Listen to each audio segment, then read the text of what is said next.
Nós estamos concluindo hoje uma série, que é uma série que fala sobre relacionamentos redentores.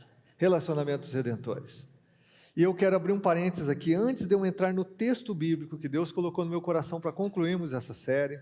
E, obviamente, eu quero pedir para você que você procure não se movimentar, tá bom? Não saia do seu lugar, a não ser as mães com as crianças. Aliás, só dizendo aqui também, os pais com crianças no Ministério Infantil, no Kids ou no PEDs, você tem que buscar a sua criança agora, tá bom? Ela não vai subir mais sozinha, você tem que buscar, fazer o check-out da sua criança, tá? Porque essa é uma segurança para os seus filhos, para nós como igreja também, como comunidade, que prezamos tanto pelas nossas crianças, os nossos pré-adolescentes. Mas eu quero abrir um parênteses aqui, porque nós estamos falando de relacionamentos redentores. Nós estamos falando de relacionamentos que abençoam, que constroem, que possibilitam a redenção das pessoas, porque a vida de Jesus flui através de nós, nos relacionamentos que nós construímos quando nós vivemos Cristo, quando nós vivemos movidos pelo Espírito, quando somos dirigidos pela sua palavra. E algo que tem me preocupado, tenho conversado muito com a Andréia, minha esposa, né? Ela é psicóloga e ela tem os atendimentos que ela faz, nós conversamos com outros psicólogos da nossa comunidade, e daquilo que a gente visualiza, né? Daquilo que a gente vê à nossa volta, me preocupado muito com a questão das telas, me preocupado muito com a questão dos celulares, muito da tecnologia. André, fomos almoçar num restaurante, nós olhamos por uma mesa à nossa esquerda, tinha um casal. Nós olhamos por uma mesa à nossa esquerda, tinha um casal com 2 filhos, faixa de 6 e 8 anos, e o tempo todo que nós estivemos ali conversando, interagindo, as crianças estavam numa tela de iPad ou de celular, o tempo todo. Não houve conversa entre pai, mãe e filhos, não houve interação. Nós olhamos para outra mesa, isso não é mentira, é verdade o que eu estou falando. À nossa direita, haviam 3 crianças, um casal com 3 filhos, um pequenininho, com cerca de 2, 3 anos, já olhando o celular, a minha maiorzinha, talvez de uns 6 anos, e mais um maiorzinho, todos numa tela. Todos numa tela. Se você olhar em qualquer lugar na internet, você vai ver o prejuízo das crianças que vivem muito tempo com a tela diante dos seus olhos. Prejuízo, inclusive na cognição dessas crianças, na interação dessas crianças. E eu estou falando isso por quê? Porque nós temos aqui um monte de casais, famílias. Nós temos tantas crianças aqui. E às vezes a realidade da nossa família, da família que participa da nossa comunidade, não é diferente dessas famílias que a gente encontra no dia a dia. Porque é mais fácil você dar um tablet, dar um celular para a criança, ela não vai chorar, ela não vai ficar pedindo comida, você não vai ter que dar comida primeiro para ela. Claro que é mais fácil. Mas irmãos e irmãs, nós estamos aqui para viver uma comunidade onde as pessoas são amadas. A gente está falando aqui de abençoar um vizinho, um colega de trabalho, um familiar seu. Como é que dentro da nossa casa nós não vamos nos preocupar mais com a criança do que com a nossa comunidade? Eu apelo aos pais, por favor, apelo a você, para a sua família, pelos seus filhos. Criança precisa ser criança, criança precisa brincar, criança precisa ralar o joelho, criança precisa comer terra. Não precisa não. Se comer não vai morrer. Criança precisa dar trabalho na hora de comer. Você sabe que hoje tem muita gente que prefere ter cachorro do que criança. Nossa sociedade, irmãos, vem assim num declínio em muitos aspectos. E a gente não pode deixar de mencionar sobre os relacionamentos. Você, que talvez é da minha geração ou mais novo, você viveu uma outra dimensão de relacionamentos, de infância, que as nossas crianças têm perdido e muito. São crianças tecnológicas, são crianças digitais, muito inteligentes, claro, mas que estão perdendo demais na interação, especialmente nós, os pais, especialmente as famílias, porque nós perdemos o acolhimento. Você já ouviu falar que a geração mais nova, eu não sei o que está acontecendo no meu microfone aqui, a geração mais nova, às vezes a gente fala, essa geração mimimi, essa geração Nutella, né? Essa geração que não é raiz, né, meus irmãos? Que come rabada, que come feijoada com joelho de porco e focinho. Essa geração que nunca passou um metiolato vermelho na ferida para arder. Só que sabe o que a gente esquece, irmãos?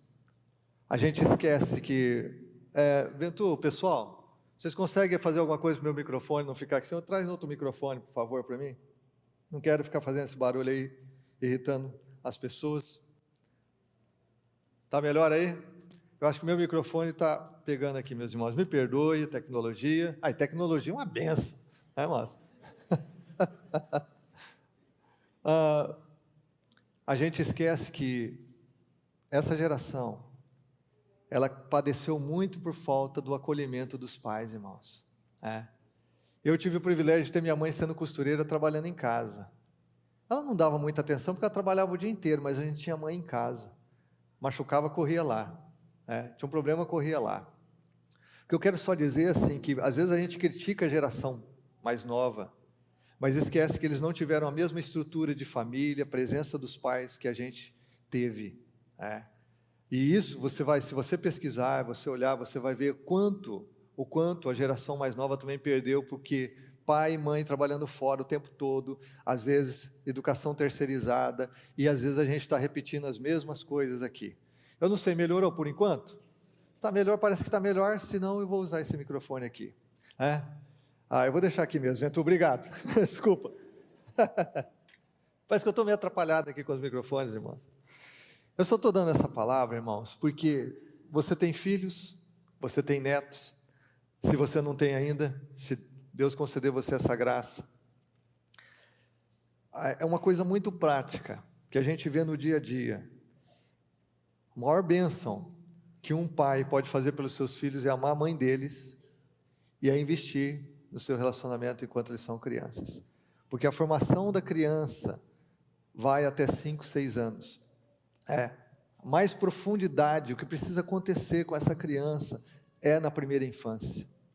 Se você, mulher que trabalha fora, tem sua carreira, não há nenhum problema com isso, seja bem realizada, tenha sucesso na sua vida profissional, mas se você tiver um filho e puder ficar cuidando do seu filho, parte do dia ou o dia todo, e dedicar a sua maternidade aos seus filhos, seria excepcional.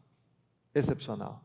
Eu sempre aprendi assim, que uma mulher tem todo o direito de ter sua carreira profissional e fazer sucesso. Tem sim, mas uma vez que você se tornar mãe, ser mãe é sua prioridade.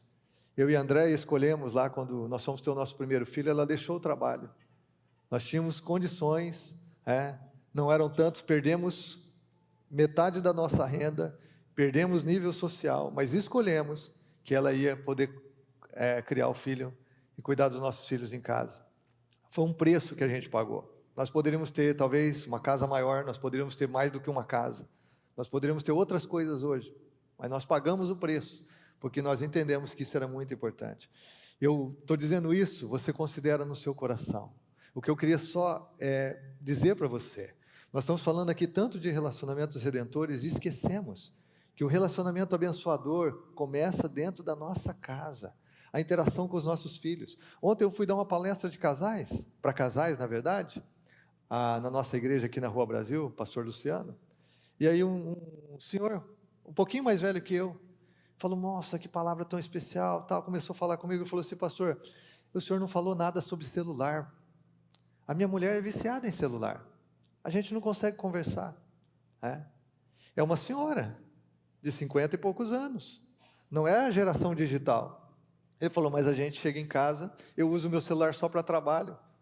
Mas ela curte demais celular, pastor. Ele até deu uma risadinha, mas ele estava reclamando com muita educação. Ele estava mencionando um problema no seu casamento, sério. Ele não estaria falando isso se não fosse algo muito importante para ele. Eu vou pegar o outro microfone aqui, tá bom, galera?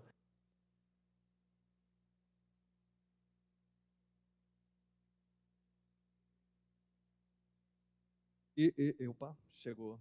Ele não iria falar isso comigo ali se não fosse algo muito importante para ele. Eu senti isso. Quantos de nós aqui temos realmente olhado nos olhos da pessoa que convive com a gente dentro da nossa casa? Quantos de nós aqui, nós maridos, temos tempo para pegar na mão da nossa esposa e olhar nos olhos, e comer sem televisão ligada, comer sem ficar olhando o Instagram? Quantos de nós aqui, pais, estamos levando a sério que o nosso papel fundamental como pais é educar os nossos filhos, é criar os nossos filhos, é amar os nossos filhos e investir a nossa vida neles? Quantas vezes a gente chegava de um dia muito difícil, Às vezes, pastor, a gente trabalha manhã, tarde e noite, chegava e a gente ainda ia ler historinha para as crianças, a gente ia orar com elas, mesmo muito cansado. E às vezes, quando pedia para repetir a mesma história, até eu ficava meio irritado, às vezes cansado, ter que repetir a história de novo. Mas a gente fazia isso por quê? Porque a gente sempre entendeu que nosso maior papel como pais é investir em relacionamento redentor na vida dos nossos filhos. Deus colocou isso para o meu coração para compartilhar, porque deve fazer sentido para alguns de nós que estamos aqui. Porque é muito importante a gente ajudar as pessoas. A Bíblia diz assim que as mulheres mais velhas deveriam ensinar as mais novas a ser boas esposas. Interessante isso, não é, gente? E às vezes nós que somos mais velhos não estamos capazes disso porque nós estamos caindo nas mesmas armadilhas. Estamos vivendo, perdendo os nossos valores. Estamos vivendo, valorizando mais a tecnologia, mais as coisas do que as pessoas. Eu sempre aprendi que a gente deve amar as pessoas e usar as coisas. Mas normalmente a gente ama as coisas e usa as pessoas. Isso está completamente errado. No reino de Deus a gente ama gente. A gente ama... Obrigado, Lucas. Obrigado mesmo. No reino de Deus a gente ama pessoas e usa as coisas. As coisas é que são descartáveis. As coisas é que vão perecer, né, com o seu uso e que a gente pode comprar coisa nova no mercado, pela internet. São as coisas que vão perecer. Não as pessoas. Pessoas devem ser amadas, devem ser cuidadas e a gente deve construir relacionamentos. Eu não estou falando aqui com alguém perfeito que não sofre com isso, né? Às vezes André mesmo já me chamou a atenção. Não precisa responder agora. Você não precisa olhar o WhatsApp agora. É contínuo, todos os dias a gente é tentado. Não deixe de amar, valorizar as pessoas que você ama. Ontem não, sexta-feira, estava no velório da Letícia, que foi nossa aluna no seminário. O pai dela, na verdade, faleceu com um ataque cardíaco fulminante, né? E ela estava chorando um pouco comigo, dizendo assim, puxa, ontem eu falei que eu ia passar na loja dele para vê-lo e não deu tempo. Ele faleceu à noite. Eu acabei não passando, eu não fui, e agora ele faleceu. A gente não tem as pessoas para sempre. A gente não tem. E a gente está falando de relacionamento abençoador aqui, por quê? Porque as pessoas são a coisa mais importante, ou são aquilo que Deus mais ama nesse mundo, são as pessoas que Ele criou a sua imagem e semelhança. Você imagina o milagre de termos um casamento fundamentado na palavra de Deus, onde marido e mulher realmente valorizam o outro, cuidam um do outro.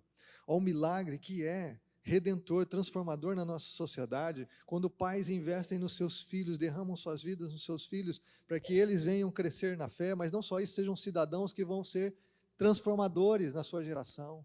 Nós estamos aqui, irmãos, por que a gente fala tanto das crianças, dos adolescentes? Ontem o ministério aqui fez um workshop sobre crianças autistas, porque nós estamos nos preparando para atender a criança que tem essas necessidades. Por que a gente fala isso? Por quê? Porque os nossos filhos têm que ser instrumentos de transformação na sociedade. Os nossos filhos vão crescer numa sociedade com muita carência. Estão crescendo. E eles precisam ser a diferença. Eles precisam ser capazes de formar esse tipo de relacionamento que a gente está falando aqui. Oh, Senhor, a igreja é uma comunidade que vive a fé no dia a dia. Nós temos tantos desafios. E a fé, ela transforma a nossa vida em todos os aspectos, em todas as áreas. Ela nos capacita a lidar com os dilemas de cada contexto, seja pessoal, familiar, mas também o contexto de cada geração. E nós oramos, Senhor, que o Senhor nos ajude como igreja, Senhor, a viver aquilo que o Senhor tem para nós. Senhor, a viver aquilo que o Senhor tem para nós. E ao vivermos o que o Senhor tem para nós, sejamos instrumentos de redenção, de transformação na vida das pessoas. Ó Pai, ajuda-nos a viver mais próximos de Ti, com discernimento. Ó Deus, e amar o Senhor de tal forma que tenhamos também amor suficiente nos nossos corações para nos derramar sobre as pessoas. As pessoas que o Senhor tem colocado ao nosso redor, que amamos, que estão próximas, e as pessoas que o Senhor coloca no nosso caminho todos os dias. Em nome de Jesus. Amém. Eu quero ler com você o texto de Apocalipse, capítulo 7. Se você puder abrir a sua Bíblia, ligar o seu smartphone, aí eu quero ler com você Apocalipse, capítulo 7. E com esse texto eu quero concluir nossa série sobre relacionamentos redentores. Uma coisa que você precisa entender quando você lê o livro de Apocalipse, é que Apocalipse ele tem cenas que se repetem, quadros, O livro de Apocalipse não é um livro que você lê de forma cronológica, ele não está estabelecido dessa forma, mas em quadros, e às vezes os quadros se repetem, trazendo diferentes aspectos. Eu não sei se você já ouviu que quem lê o livro de Apocalipse fica louco, né? Então, quando eu era um adolescente, que eu nem era cristão ainda, uma vez a caixa, né, do depósito de material de construção, conversando lá um dia de chuva, sem muito trabalho, ela perguntou se você já leu a Bíblia, eu falei, não. Ela falou, você já leu o livro de Apocalipse? Eu falei, não. Ela falou assim, nunca leia o livro de Apocalipse, porque se você ler o livro de Apocalipse, você vai ficar louco. Eu li, fiquei louco com meus irmãos, louco por Jesus, né? A vitória de Jesus, que está lá toda demonstrada, registrada, a história final da humanidade já está escrita, e a vitória do Senhor Jesus, daqueles que lhe são fiéis, os escolhidos, aqueles que honraram o Senhor. Então, mas quando você lê o livro de Apocalipse, você tem que ter isso em mente. E aqui no capítulo 7, nós temos novamente um quadro de uma multidão adorando o Senhor. E esse quadro, agora que João registra no capítulo 7, ele está colocando já esse quadro, a visão final. É quando tudo já aconteceu, é a eternidade diante de Deus mesmo, que nós vamos ler nesse texto. E algumas coisas que a gente pode mencionar no livro de Apocalipse, que você sempre vai notar, é que Deus faz distinção entre os ímpios e o seu povo. Ou seja, Deus faz distinção entre aqueles que são fiéis a Ele, que conheceram Ele, que foram salvos por sua graça, e aqueles que não são. Deus ama todas as pessoas indistintamente, mas no livro de Apocalipse nós vamos notar como o Senhor protege os seus, como o Senhor vai honrar os seus, como o Senhor vai dar vitória aos seus, e como aqueles que escolheram viver seguindo o seu próprio coração, sendo escravos das suas próprias paixões, como aqueles que escolheram viver sendo deuses da sua própria vida, não desfrutarão das mesmas coisas que o povo de Deus desfruta e desfrutará. Já é assim hoje. Porque aqueles que não se voltam para Jesus não têm a presença dele todos os dias, como supremo pastor. Você não tem um acolhimento dos braços de Jesus sobre você todos os dias. E não é porque ele não quer, porque você não se entregou a ele, se é a sua situação. Porque as pessoas não se entregam a ele. Mas quando nós lemos o quadro de Apocalipse, nós vemos claramente como Deus fará a distinção entre aqueles que não o conhecem e o seu povo. E aí nós veremos a segurança que existe para a igreja, como ela é guardada pelo próprio Deus. Veremos a recompensa para essa igreja, para aqueles que se renderam ao Senhor, foram salvos pela graça, como Deus irá honrar essa igreja, esse povo, porque nós vamos celebrar a vitória do Senhor. O que é importante quando vemos o livro de Apocalipse aí também é que Deus conhece claramente cada pessoa que pertence a Ele. Cada pessoa que pertence a Ele. Mas no texto que vamos ler agora, da perspectiva humana, da perspectiva do apóstolo João, ele diz, essa multidão é incontável. Não importa quantos milhões ou bilhões de pessoas estarão na eternidade ou são salvos, Deus conhece cada pessoa individualmente. Mas João registra aqui a perspectiva dele, ele fala, essa multidão é incontável. Então eu quero ler o texto com você. Eu quero ir lendo o texto com você e refletindo um pouquinho, tá bom? E mencionando alguns princípios aqui, algumas verdades que nós vamos vendo no texto. Apocalipse capítulo 7, verso 9 diz, o apóstolo João dizendo, depois disso eu olhei, e diante de mim estava uma grande multidão que ninguém podia contar, de todas as nações, tribos, povos e línguas, de pé diante do trono e do Cordeiro, com vestes brancas e segurando palmas, e clamavam em alta voz, a salvação pertence ao nosso Deus, que se assenta no trono, e ao Cordeiro. Aleluia! Glória a Deus. Clamavam em alta voz. O que nós vemos nesse texto? Como eu disse, essa multidão descrita aqui é a multidão salva no reino de Deus, depois da grande tribulação. As pessoas que foram mortas e que agora estão na presença de Deus e do Cordeiro. Provavelmente aqui temos, obviamente, um registro que destaca aqueles que morreram na grande tribulação. A Bíblia diz que ser cristão é realmente enfrentar tribulações. Jesus disse, né, que no mundo nós teríamos aflições, mas que a gente tem que ter bom ânimo, porque ele venceu o mundo. Em Romanos 8, Paulo diz assim, olha, nada pode nos separar de Deus, nem a tribulação, nem a fome, nem a espada, nem a perseguição, a morte. Ele vai enumerando, porque cristãos vão sofrer. Em períodos da história, em momentos da nossa geração, períodos específicos, nós vamos passar por tribulações que não são ocasionais, não são por conta da natureza, não são por causa de enfermidades, mas são por conta da perseguição à nossa fé. E nós temos muitos irmãos que estão padecendo sofrimentos e perseguições grandiosas, exatamente nesses dias que nós estamos vivendo em muitos países, e oramos por eles, né, algumas semanas atrás, pela igreja perseguida. Agora, devido à vitória de Cristo, que foi feita na cruz, o que acontece é que Deus, em Cristo, concedeu uma vitória definitiva. Jesus venceu totalmente o diabo, Satanás, os poderes das trevas na cruz, no sacrifício na cruz. Foi uma vitória decisiva e estabelecida para sempre. Mas o que nós vemos, irmãos, é que Satanás, quando os últimos dias estão chegando, ele vai intensificar a perseguição sobre a igreja. E Jesus diz em Mateus 24 que se aqueles dias não fossem diminuídos, né? Eu me esqueci exatamente a palavra que está na versão no Novo Testamento, mas se aqueles dias eles não fossem diminuídos, que as pessoas, os eleitos, iriam sofrer demais. Né? Então, Jesus diz assim, olha, nos últimos dias haverá uma perseguição mais extrema. E nós estamos vendo aqui a multidão que passou por isso. A multidão que passou por isso. Lá em Atos capítulo 14, 22, Paulo diz que através de muitas tribulações importa a gente chegar no reino dos céus. Então, nós estamos vendo uma multidão que passa por tudo isso e que está diante do trono de Deus. E a gente pode falar de 5 características dessa igreja aqui, rapidamente. Primeiro, era uma igreja inumerável. Nós vemos o texto dizendo claramente, é inumerável. Ninguém pode contar, né? Diante de mim estava uma grande multidão que ninguém podia contar. E isso tem tudo a ver desde o princípio, quando Abraão é chamado lá em Gênesis 12, para formar um novo povo, o povo escolhido de Deus na terra, e através de Abraão, o Israel de Deus é a igreja do Senhor Jesus. Deus diz assim, eu vou abençoar a você, através de você, todas as nações da terra.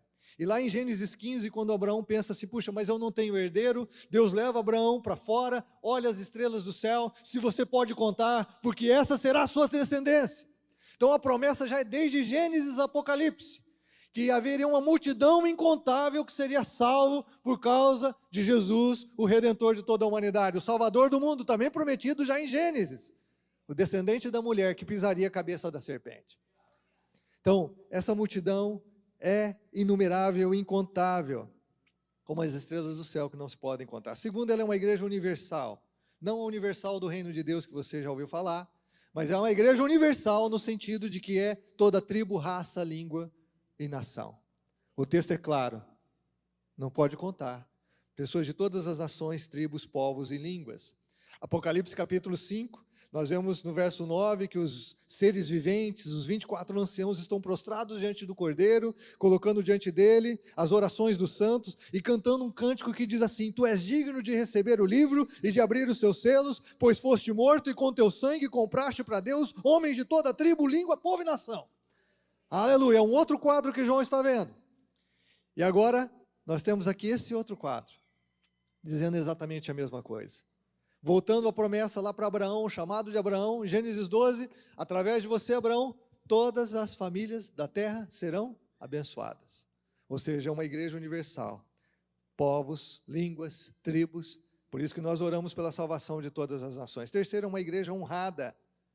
Essa é uma igreja honrada, por quê? Ela está diante do trono. Trono é um lugar de honra. Se você já estudou as histórias dos reis, uma pessoa jamais poderia se colocar diante de um trono do rei sem ter sido permitido. Ela não poderia fazer isso. Você já leu o livro de Esther na Bíblia? Ela não poderia, ela que era a rainha, não poderia se apresentar diante do rei. Ela poderia ser morta, simplesmente por se apresentar diante do rei, sem ter sido solicitada. Agora, essa igreja está diante do trono do Deus Todo-Poderoso, do Rei dos Reis, do Senhor dos Senhores, diante do Cordeiro. Por quê? Porque essa igreja está sendo honrada. Essa igreja está realmente numa posição de alta honra. E é interessante que em Apocalipse 3:21, Jesus diz para a igreja em Laodiceia que aquele que vencer vai se assentar com ele no seu trono.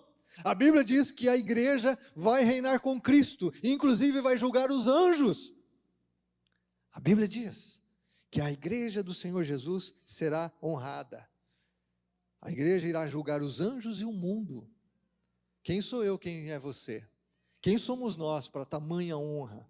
Mas é esse o quadro, é essa a realidade, é isso que a Bíblia diz que irá acontecer. Quarto lugar, essa é uma igreja pura, porque você vê ali que essa igreja que está numa posição de honra tem vestes brancas. E as vestes brancas aqui é uma expressão metafórica que representa a pureza dessa igreja. Pureza dessa igreja. E nós vamos ver no texto aqui como que essa igreja consegue essa pureza, né? Como que essa igreja consegue essa pureza? Às vezes a gente pensa assim, não, porque ela passou por grande tribulação, e nós vamos ver isso no texto. O sofrimento purgou, o sofrimento purificou a igreja. Não. A igreja é purificada pelo sangue do Cordeiro. A igreja é purificada pela obra redentora, remidora de Jesus. Então, para você que gosta um pouquinho de teologia, né, a igreja foi liberta da condenação do pecado quando ela foi justificada pelo sangue de Jesus.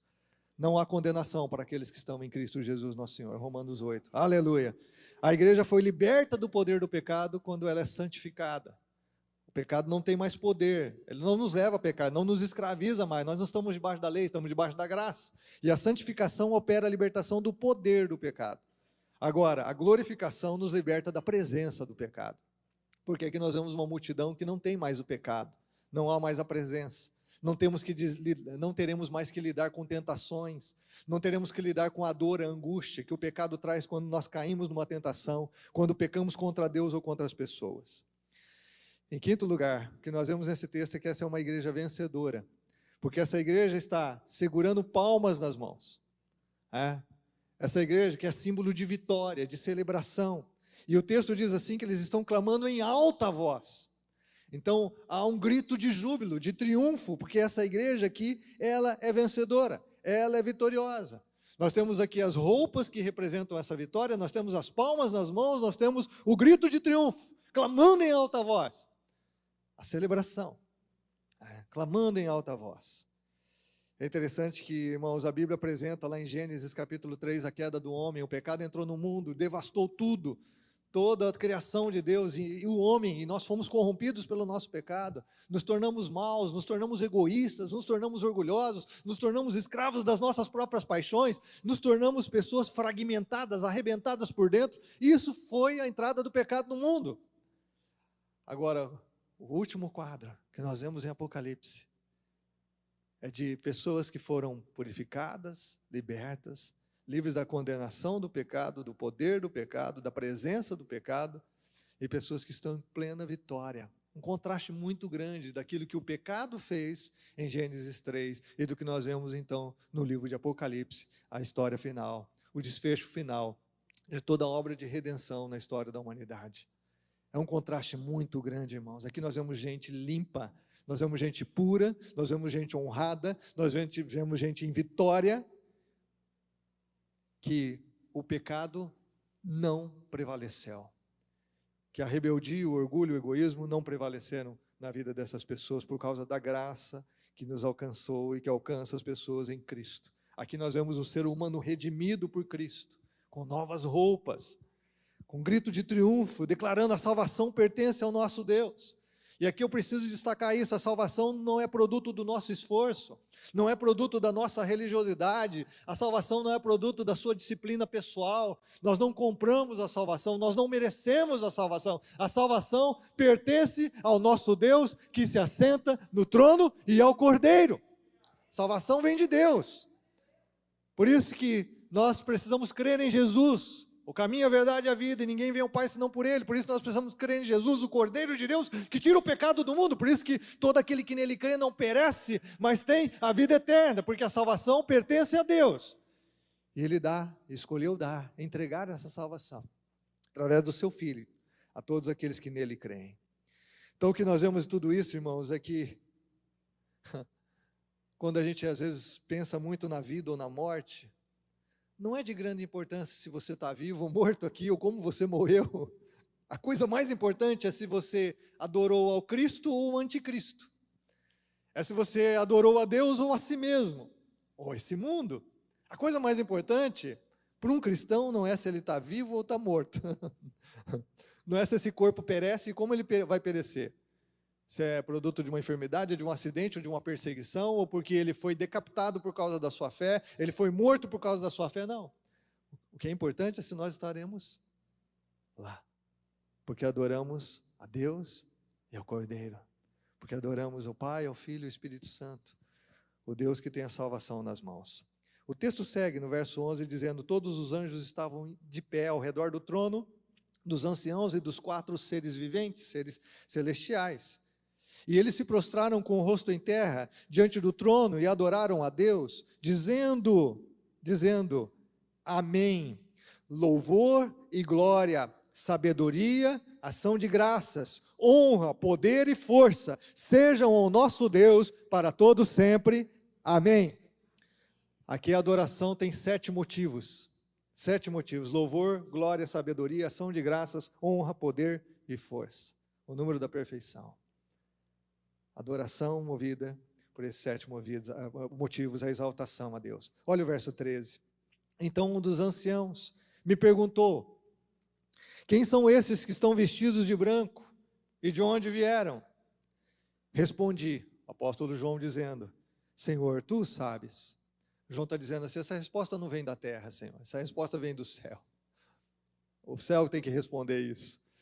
E ele disse: estes são os que vieram da grande tribulação, e lavaram as suas vestes e as branquearam no sangue do Cordeiro. Por isso eles estão diante do trono de Deus, e servem dia e noite em seu santuário. E aquele que está sentado no trono estenderá sobre eles o seu tabernáculo. Aleluia! Aleluia! Aleluia, irmãos! Que quadro glorioso! Verso 14 diz: lavaram as suas vestes, branquearam no sangue do Cordeiro. Uma expressão para dizer assim: permaneceram firmes em sua fé em Cristo, a despeito da tribulação, ou da grande tribulação, da perseguição, dos seus problemas pessoais, familiares, de questão financeira, a despeito de qualquer coisa, permaneceram fiéis a Cristo. Verso 15, diante do trono. Essa questão de estarmos diante do trono, já disse que é uma posição de honra, significa que nós estamos numa comunhão perfeita com Deus, temos acesso direto à presença do Deus soberano, Criador sobre todas as coisas. Aqui nós temos 3 verdades sobre a igreja, irmãos. Primeiro, a procedência da igreja. Ela vem do céu. Por isso, tu sabes, a igreja veio da tribulação. Por isso eu quero ressaltar aqui: não espere uma vida cristã fácil. Não espere viver um mar de rosas. Viver com Jesus é a melhor vida possível nesse mundo, é a melhor vida que você pode viver. Mas implica em aflições, implica em passar por tribulações, por perseguições. Nós não estamos aqui para uma colônia de férias, irmãos. Nós não estamos aqui para um mundo utópico. Nós estamos aqui para viver a fé na realidade que esse mundo apresenta. E por isso envolve sofrimento. Às vezes há cristãos que reclamam: não, a vida com Jesus é difícil. Eu já disse aqui algumas semanas, a vida com Jesus é difícil. Ela implica em dificuldades, sim. Tem lutas, tem honra, tem que ter coragem, tem que ter ousadia, tem que ser firme nos seus valores no reino de Deus. Mas deixa eu te dizer uma coisa: mais difícil é viver sem Jesus. Mais difícil é você estar escravo do seu pecado. Mais difícil é você não conseguir dizer não às coisas que você não quer mais viver, mas não consegue. Mais difícil é você viver sem a presença de Deus com você em todos os momentos da sua vida. Mais difícil é não ter o conforto e o consolo de Deus, do Espírito Santo no seu coração, nas grandes provas e perdas que nós passamos por esse mundo. É muito mais difícil viver sem Jesus. Mas nós também estamos vendo aqui que viver com Jesus implica em enfrentarmos a tribulação, ou até a grande tribulação, se for a nossa geração. Essa igreja vem dessa tribulação, que é uma igreja que é fiel. Segundo, a identidade da igreja. Os remidos aqui são aqueles que lavaram suas vestes no sangue do Cordeiro. Mas nós já vemos que a salvação pertence a Deus, não é nossa religiosidade, não é nosso esforço. E aqui nós vemos que a identidade dessa igreja está fundamentada em Cristo. Essa igreja que nós vemos no céu, irmão, não depende de uma denominação. Ela não é assembleiana, nem batista, nem metodista, nem missionária. Não depende de denominações, de rótulos. Não depende de um viés de teológico. Não tem a ver com calvinismo, nem wesleyana. Não tem a ver com dispensacionalista. São termos teológicos que talvez alguns de vocês nem conhecem e que as pessoas acabam se dividindo em grupos pensando que isso vai levá-las para o céu. Não, quem nos leva para o céu, irmãos, é Jesus Cristo, Senhor e Salvador. Nós lavando as nossas vestes no sangue do Cordeiro, permanecendo fiéis a Ele. Não é uma teologia, é uma vida com Jesus. A outra coisa que nós vemos aqui é a missão da igreja, e aqui eu quero terminar com isso. a missão da igreja. Porque a Bíblia diz no verso 15, por isso eles estão diante do trono de Deus e o servem dia e noite em seu santuário, e aquele que está sentado no trono estenderá sobre ele o seu tabernáculo. Interessante, a missão da igreja, primeiro é a adoração a Deus. Quando fala que servem dia e noite, a palavra aqui é latria no grego. Não é como a gente vê servo, doulos, que tem a ver com escravo, o serviço. Aqui é latria, que tem a ver com a adoração que é devida somente a Deus. É de onde vem a palavra idolatria, por exemplo. Então a palavra aqui, servir, está ligada à adoração. O que a igreja vai fazer na eternidade é que nós vamos adorar a Deus, glorificar a Deus, porque o fim último do ser humano é exatamente isso, é glorificar a Deus e desfrutar da sua presença para sempre. Nós vamos adorar a Deus porque vamos vê-lo face a face, vamos reconhecer a sua grandeza, e nós vamos a eternidade toda adorar aquele que nos salvou por sua imensa graça e amor. É isso que faremos por toda a eternidade. Quando diz aqui dia e noite, se refere que isso será incessante. E é por isso que, se você não gosta de louvar a Deus, se você não gosta de adorar a Deus aqui, então você vai ter muita dificuldade, você não vai se sentir confortável no céu. A gente tem que aprender a louvar e adorar a Deus aqui na terra, a nos alegrarmos na presença dEle, porque esse é um privilégio que a igreja tem, só a igreja pode adorar. É só salvo que pode adorar Jesus. Quem não é salvo não pode adorar, porque não o conhece, não o vê e nem o conhece. É só quem foi salvo pela graça, lavado pelo sangue de Jesus, nasceu de novo pelo poder do Espírito Santo, é que realmente pode adorar. Por isso Jesus diz, os meus adoradores o adorarão o Pai em espírito e em verdade. A igreja, esse é um privilégio que nós temos, louvar e adorar, irmãos. Que coisa gloriosa. O que nós temos aqui também é a comunhão com Deus.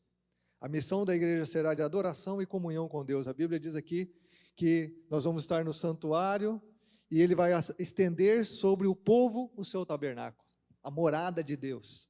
Apocalipse diz que lá não vai ter templo. Por quê? Porque nós não precisamos de templo.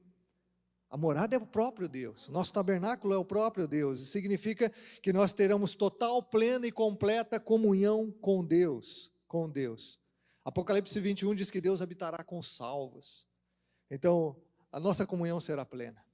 Irmão, já imaginou, nós vamos passar bilhões e bilhões de anos, trilhões e trilhões de anos, eternidade que não tem fim, aprofundando a nossa comunhão com o Deus que nos salvou em Cristo, o Deus de toda a graça, de todo amor. Eu falei que eu ia terminar fazendo essas afirmações, mas eu não posso deixar de ler o verso 16 e 17, que diz assim, sobre esse quadro, nunca mais terão fome, nunca mais terão sede. Não cairá sobre eles sol e nenhum calor abrasador, pois o Cordeiro que está no centro do trono será o seu pastor. O Senhor é o meu pastor, e nada me faltará. E na eternidade o Cordeiro se tornará o pastor. Ele também disse isso em João 10, eu sou o bom pastor que dá a vida pelas ovelhas. Desfrutaremos do pastorado de Jesus. Ele os guiará às fontes de água viva. E Deus enxugará dos seus olhos toda lágrima. Que quadro glorioso, irmãos. Toda lágrima, toda dor, todo sofrimento, toda perda que você passar nesse mundo, não serão lembrados por você diante da exultação, da alegria, do gozo que você terá por estar diante da presença de Deus. E eu então quero fazer duas perguntas para você, e aí você vai entender por que eu estou lendo esse texto, num tema de relacionamentos redentores e tudo que nós compartilhamos com vocês ao longo desse mês. A razão por que eu estou compartilhando isso é que eu tenho duas perguntas. A primeira é, você estará lá? Você estará lá? Porque esse quadro que João está falando aqui, pessoas de toda tribo, raça, língua e nação que não se pode contar, Deus conhece cada pessoa individualmente. A visão de João não se pode contar, humanamente não se pode contar, mas Deus conhece cada pessoa individualmente. Aliás, no céu nós vamos nos conhecer. Tem gente que tem ideia, não, no céu nós não vamos nos conhecer. Não, no céu nós vamos nos conhecer. Você é um indivíduo, você é um filho, filha de Deus. Nós vamos nos relacionar lá também. É um povo, é o povo de Deus. Nós vamos nos relacionar com Deus e uns com os outros na eternidade. Nós vamos nos conhecer. Você é você. Você não vai deixar de ser você. Agora minha pergunta para você é, a gente está falando aqui de relacionamentos que abençoam, que constroem, que salvam, mas a grande questão é, você estará lá. Você estará lá. Você já rendeu seu coração a Jesus? Eu não estou perguntando se... Às vezes eu falo isso com as pessoas falam, não, mas eu frequento a igreja. Eu não estou te perguntando se você frequenta uma igreja, se você tem uma religião. Não é isso. Igreja nenhuma, irmão. A igreja não leva para o céu. Quem leva Jesus é Jesus. A gente é a igreja exatamente porque a gente foi salvo por Jesus. Não, não é a igreja que salva, é Jesus que salva. A igreja é a comunidade dos salvos, é diferente. A igreja só existe por causa da salvação que Jesus conquistou na cruz. Eu quero saber se você vai estar lá. Se você tem hoje, você pode dizer assim, com convicção, eu sei que eu estarei lá.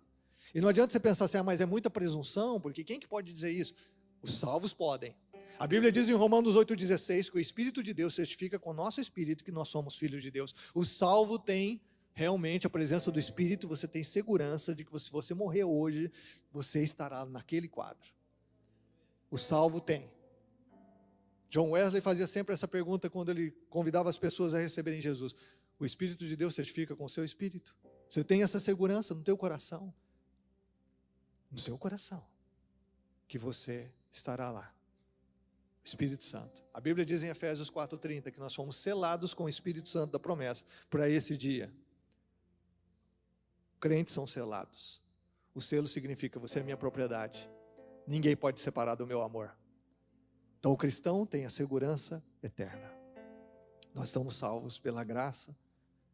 E o Espírito Santo é esse selo de Deus. Ninguém pode tocar. 1 João 5,18 diz, aquele que é nascido de Deus, o maligno não toca. Se você é de Jesus, você tem a segurança. Se você não pode dizer assim, eu estarei lá. Se você não pode dizer hoje, diante de Deus, eu estarei lá. Por quê? Porque Jesus já comprou a minha entrada com seu sangue. Eu recebi Jesus como meu Senhor e Salvador. Eu não sou digno, eu não mereço, nunca irei merecer, nunca serei digno. Mas Jesus já me comprou o acesso. Ele já me deu o ingresso para essa grande festa. Aleluia.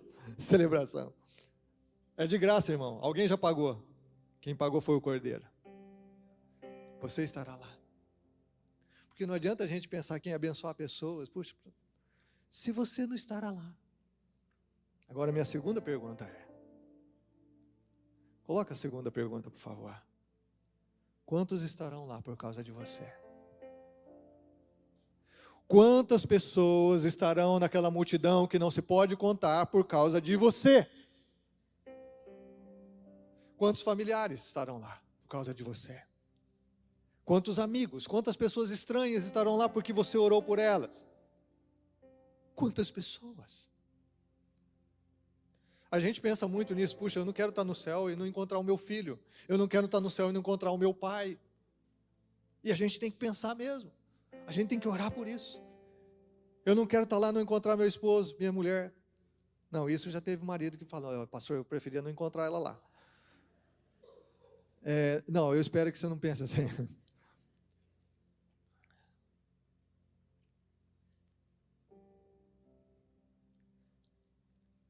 Diante de Deus, irmão, irmã, quantas pessoas estarão lá por causa de você? Eu tive com um casal de pastores, falei domingo passado, lá em Belo Horizonte, com o pastor Flávio, a pastora Ana Cláudia, que já pregaram aqui. O pastor Flávio tem uma história interessante, irmãos. Ele é de uma família de 6 irmãos. Quando ele veio para Jesus, não tinha uma pessoa que era convertida na família. E não era dos irmãos. Os pais não eram, os irmãos não eram, os tios não eram. Ninguém. Família dos pais muito grande, muitos filhos. Ninguém. Nenhum convertido. Ele foi o primeiro a se converter para o Evangelho. Ainda jovem. Irmãos, e pouco a pouco, através do testemunho, das orações, do evangelismo, todos os membros da família dele hoje são cristãos. Todos. Eu não estou falando só de irmãos, não. Os irmãos, os pais, os tios. Os pais já faleceram. Todos. Testemunho impressionante, impressionante. A primeira pessoa que ele ganhou para Jesus foi a irmã. O último foi o irmão caçula. Muito resistente. Muito resistente. Não ia de jeito nenhum. Não queria o evangelho, não queria Deus, não queria nada, não curtia a igreja. Tudo isso que você já sabe, que muitos de nós já vivemos. Eu também vivi assim. Mas ele passou uma crise muito profunda no seu casamento, na sua família. Deus quebrou ele por dentro. E quem foi que amparou? Quem foi que abraçou? Foi o Flávio. Oraram, ministraram a palavra, foram instrumentos de Deus naquele período terrível de crise dele.